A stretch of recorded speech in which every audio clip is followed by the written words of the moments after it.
আমার গার্লফ্রেন্ড যদি SSC এক্সামিনেশনে fail করে, গার্লফ্রেন্ড ফেল করলে কি করতে হবে একটু ক্লিয়ার করে বলেন তো হুজুর। আমার গার্লফ্রেন্ড যদি এসএসসি এক্সামিনেশনে ফেল করে, গার্লফ্রেন্ড ফেল করলে আপনি কি করবেন?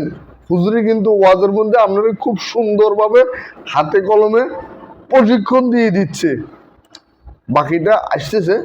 ইমিডিয়েটলি তাকে একটা মেসেজ ড্রপ করো। সে যেন স্ট্রেট ফরওয়ার্ড তার বাবাকে বলে, ড্যাডি, আমার দ্বারা আর পড়াশোনা হবে না।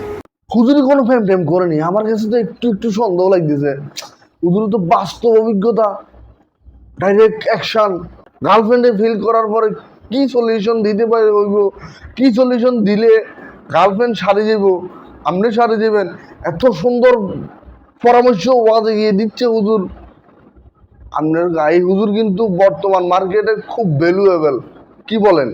তাকে একটা মেসেজ ড্রপ করো। কি করতাম হুজুর, কি করতাম আবার একটু ক্লিয়ার করে বলেন তো, বুঝি নাই আমি। সে যেন স্ট্রেট ফরওয়ার্ড তার বাবাকে বলে, ড্যাডি, আমার দ্বারা আর পড়াশোনা হবে না। ড্রপ দিতে হবে, বুঝছেন? মেসেজ ড্রপ দিতে হইব। এখন কোথায় ড্রপ দিব মেসেজটা হুজুর? মেসেজ ড্রপ দেওয়ার জায়গাটা একটু বলে দিয়েন, কোন জায়গায় ড্রপ দিতে হইব।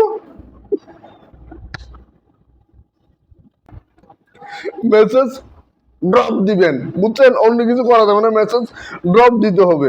এই যে ড্রপ করবো মেসেজটা, কি মেসেজ ড্রপ করতে হবে সেটা কি জানেন? না জানলে হুজুরের কথাটা খুব মনোযোগ দিয়ে শুনেন।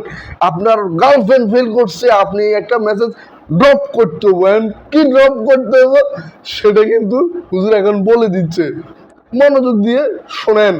তারপরে এভাবে ড্রপ করে দিবেন মেসেজ, যেটা হুজুর যেভাবে বললো ঠিক সেভাবে, তাইলে কিন্তু আপনি সাকসেস হয়ে যাবেন। যদি আপনার গার্লফ্রেন্ড লাড্ডু মারে দিতে এসএসসি পরীক্ষায়, চলেন মেসেজ ড্রপ কিভাবে করতে হবে সেটা শুনি। সে যেন স্ট্রেট ফরওয়ার্ড তার বাবাকে বলে, ড্যাডি, আমার দ্বারা আর পড়াশোনা হবে না। একটা ছেলেকে আমি অনেক লাইক করি। তো ঠিক আছে, তো যদি হিতি ডিব্বাই মারে, ডাব্বা মারে, তো হিতি এটা না কইলেও তো হিতির বা হিতির বিয়ে দিয়ে লাইবো। এটা তো আর হিতি কম লাগতো না, কারণ হিতির ভবিষ্যৎ তো হিতি অন্ধকার করিয়ে লাগছে। এসএসসি পরীক্ষা পাস না করি হিতি কি ইন্টারমিডিয়েট উঠতে পারবো নি? হিতিরে হিতির মা বাপকে আরো 1 বছর খাওয়াইবো নি, খাওয়াইতো না তো। হিতিরে তাড়াতাড়ি এখান হাঙ্গা দিয়ে লাইবো, বিয়ে আইরি।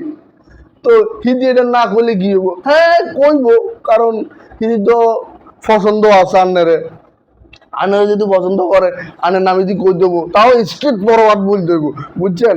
কোনো লাড়ি জাড়ি বললে হইব না। হুজুরের পরামর্শ কিন্তু খুব কেয়ারফুলি আপনি অ্যাপ্লাই করতে হইব, তাইলে আপনি এবং আপনার প্রেমিকা যদি এসএসসি পরীক্ষা লাড্ডু মারে, তাও কিন্তু আপনি হিদিনে পাই যাওয়ার সম্ভাবনা বেশি, যদি হুজুরের কথাটা মানেন।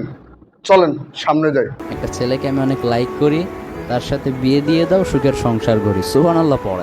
কি করতো আর একটু ক্লিয়ার করে বলেন তো। একটা ছেলেকে আমি অনেক লাইক করি, তার সাথে বিয়ে দিয়ে দাও, সুখের সংসার করি। সুবহানাল্লাহ পড়ে। শুনছেন? শুনছেন আপনারা? তার সাথে বিয়ে দিয়ে দাও, সুবহানাল্লাহ বলেন।